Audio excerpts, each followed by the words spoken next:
Actually. तो ये मेरी कोई फर्स्ट टाइम मैं फौजी नहीं बना रहा हूँ, मैंने ऑलरेडी कारगिल वॉर के टाइम बनाई थी गेम और उसका नाम था योद्धा, जो हमने 2000 में लॉन्च। गेमिंग से ऑलमोस्ट पिछले 20-21 साल से जुड़े हुए हैं और ये उन सफल इंडियन कंपनीज में से हैं जिनने जब अपना नया प्रोडक्ट बनाया है और उसको बेचा भी है, यानी कि दूसरी कंपनी आके उसको एक्वायर कर लेती है। विशाल, सबसे पहले तो वही जर्नी बताइए, कैसे गेमिंग की आपकी शुरुआत हुई और इंटरेस्ट कैसे हुआ और वो डिज्नी आपकी कंपनी ने खरीद ली, उसका कुछ इंटरेस्टिंग किस्सा बताइए। जब मैं स्कूल में था तब मैं दो चीजें ही करता था, कंप्यूटर गेम्स प्रोग्राम करता था। मेरे डैडी ने मेरे लिए उस टाइम नया पीसी खरीदा था और दूसरा मैं वॉलीबॉल खेलता था। I was a national level volleyball. तो मेरे पैशन ये दो ही थे एंड वो पैशन मेरा एक तरह से कंप्यूटर गेमिंग और प्रोग्रामिंग में घुस गया। और मैं बात कर रहा हूँ 1995-96 की। एंड उसी दौरान मुझे गेम्स प्रोग्रामिंग का एक बहुत बड़ा चस्का लग गया और मैंने बहुत सारी गेम्स प्रोग्राम की। इनफैक्ट 1998 में कारगिल वॉर के टाइम मैंने पहली वॉर गेम बनाई थी एक्चुअली। तो ये मेरी कोई फर्स्ट टाइम मैं फौजी नहीं बना रहा हूँ, मैंने ऑलरेडी कारगिल वॉर के टाइम बनाई थी गेम और उसका नाम था योद्धा, जो हमने 2000 में लॉन्च भी की थी जी। सन 1999 में मैंने अपनी कंपनी, जब मैं 20 साल का था, 20-22 साल का था, फर्स्ट टाइम मैंने फंडिंग भी रेज की। बहुत सारे इंडियन वेंचर कैपिटलिस्ट लोगों ने हमारी कंपनी में पैसा लगाया और इंडिया गेम्स कंपनी के नाम पे मेरी कंपनी का लॉन्च हुआ 1999 में। इंडिया गेम्स पहली कंपनी थी जिसने मोबाइल फोन पे गेम्स बनाना चालू किया। तो जब नोकिया का फोन था, हमने उस पे बहुत सारी गेम्स बनाई, हमने बड़े बड़े ब्रांड्स, टाइटल्स, आईपीज बनाए। आपको कुछ एग्जांपल किसी को याद होगा तो हमने आईपीएल की गेम बनाई थी, स्पाइडरमैन की गेम बनाई थी, शाहरुख खान के साथ हमने रावण गेम बनाई थी उनकी मूवी पे। तो ऐसे बहुत सारे अलग अलग टाइटल्स हमने 2000 से लेके 2012 तक हमने बहुत सारे टाइटल्स बनाए और उस टाइम पे हम इंडिया की सबसे बड़ी गेमिंग कंपनी थी। हमारा तकरीबन 60-70% मार्केट शेयर हुआ करता था। और 2012 में हमारी कंपनी को डिज्नी ने अक्वायर कर लिया, वॉल्ट डिज्नी कंपनी। तो लास्ट ईयर 2019 में मैंने दयानिधि और हमारे 2-3 और को फाउंडर्स हैं बैंगलोर में, जिनको बहुत अच्छा एक्सपीरियंस है गेमिंग में, उनके साथ मिलकर हमने एनकोर कंपनी की स्थापना की। बिल्कुल, और ये बड़ी इंटरेस्टिंग जर्नी रही है आपकी। लेकिन यहाँ पर अगर बात कर लें, अभी रिसेंटली अक्षय कुमार ने आपके अनाउंसमेंट की कि हम लोग एक गेम लॉन्च कर रहे हैं फौजी, और अनाउंसमेंट करते ही विवादों में आ गया। पहला विवाद था पोस्टर से लेके, जिसपे आपने कहा स्टॉक इमेज हमने यूज की है और स्टॉक इमेज कोई भी यूज कर सकता है, आपने रिलीज कर दिया उसका प्रोमो। लेकिन क्या आपके दिमाग में कभी ये थॉट नहीं आया कि चलो यार मैं गेम का स्नैपशॉट लेके प्रोमो लॉन्च करें, ऐसा कुछ? देखिए, पहली बात तो जो हमारी कंपनी है एनको, इसका विजन है लोकल आईपी क्रिएट करना। सी, इंडिया में प्रॉब्लम क्या है, अगर आप ऐप स्टोर देखोगे, हमारा गूगल ऐप स्टोर, एक ही गेम है नंबर 1 पे, वो है Ludo King. And I am proud to say कि वो पूरी ओरिजिनल इंडियन गेम है, क्योंकि इंडिया में हर बच्चा लूडो खेलते पैदा हुआ है। अक्षय कुमार आप जानते हैं, गोकी में हमारे ब्रांड एम्बेसडर है, तो मेरा उनसे काफी मिलना जुलना रहता है। तो एक बार ऐसी मीटिंग में मैंने उन्हें बताया कि हम लोग ऐसी एक्शन गेम बना रहे हैं, और वो बहुत एक्साइट हुए, क्योंकि आपको पता है इंडिया चाइना के साथ मई जून से ही गलवान वैली में जो तकलीफ हो रही है। तो उस आइडिया के साथ उन्होंने हमें सजेस्ट किया फौजी नाम, और बोला फौजी के थीम पे let us make the game. And not only that, उन्होंने ये तक कहा कि हमें किस तरह फौजियों को हेल्प करना चाहिए, बिकॉज प्रॉब्लम है कि हम लोग सब लोग फौजियों के बारे में बहुत बोलते हैं, बहुत उनका आदर करते हैं, पर उनको जब सामने मदद के लिए आते हैं, आर्थिक मदद, तो वो इतनी ज्यादा होती नहीं जी। इसलिए उन्होंने भारत के वीर फाउंडेशन बनाई थी जो गवर्नमेंट के साथ। तो आइडिया उन्हीं का था कि हम इस गेम को भारत के वीर फाउंडेशन के साथ जोड़ेंगे और हमारा डोनेट करेंगे उनको, ताकि जो हमारे इंडियन गेमर्स हैं और जो हमारे बच्चे हैं जो गेम्स खेल रहे हैं, उन्हें पहली बात तो पता चल सके कि हमारे सैनिक कितना बलिदान देते हैं, किस तरह से करते हैं, और फिर वो जो भी गेम में पैसा खर्चा करेंगे उसमें का 20% चले जाएगा उनकी खुद की फाउंडेशन को। तो ये दो तरीके से अच्छा होगा, एक तो उनका बलिदान और उनके एजुकेट करने के लिए, और दूसरा कंट्रीब्यूट करने के लिए। तो हर आदमी फौजी बन सकता है और फौजियों की मदद भी कर सकता है, ये कॉन्सेप्ट था गेम का। और जैसे आप जानते हैं फर्स्ट लेवल हमने बताया गलवान वैली पे है, तो होपफुली हमारा अक्टूबर एंड नवंबर तक ये रेडी हो जाएगा। और बात आई लॉन्च की, सितंबर में हमको इसे लॉन्च करना ही था, क्योंकि टिपिकली 1-1.5 महीने पहले आप टीजर अनाउंस करते हैं। तो ये इसका टीजर ही था, और हमें कुछ लगा नहीं था कि कोई टीजर को भी कोई इतना एनालाइज करेगा।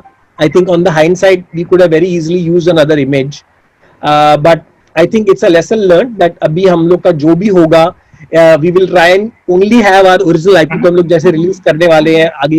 ये गेम का टाइटल भी नहीं है, ये तो सिर्फ हमने ब्रांड नेम दिखाया था, फौजी ब्रांड नेम जी। टाइम पे पबजी का बैन के अनाउंसमेंट हुई, उसके 2 दिन बाद आपके अनाउंसमेंट आ गई। So it was purely timing, क्योंकि आप जैसे खुद आपने बोला कि अभी तक आप रेडी नहीं थे, अक्टूबर में जाके गेम होने वाला था। So just to create the buzz timing match की गई, या it was a mere coincidence? First of all, this is not a PUBG clone और copy, it's a different thing. Galwan valley, आपको लगता है चाइनीज गलवान वैली गेम बनाएंगे? नहीं। So it is a original game. Whether PUBG was banned or not banned, we were anyway going to launch it. That is the whole idea. We were not waiting for this to happen. It is just coincidental that this launch, happened coinciding with it. But clearly, हमारी तरफ से ये game launch होने वाली थी, because this is not. We are not trying to replace PUBG. Maybe PUBG might even come back. You never know. So the question is, we want to give Indians an opportunity to play an Indian game, Indian theme, and also contribute back to India and Indian soldiers. That was the concept behind this.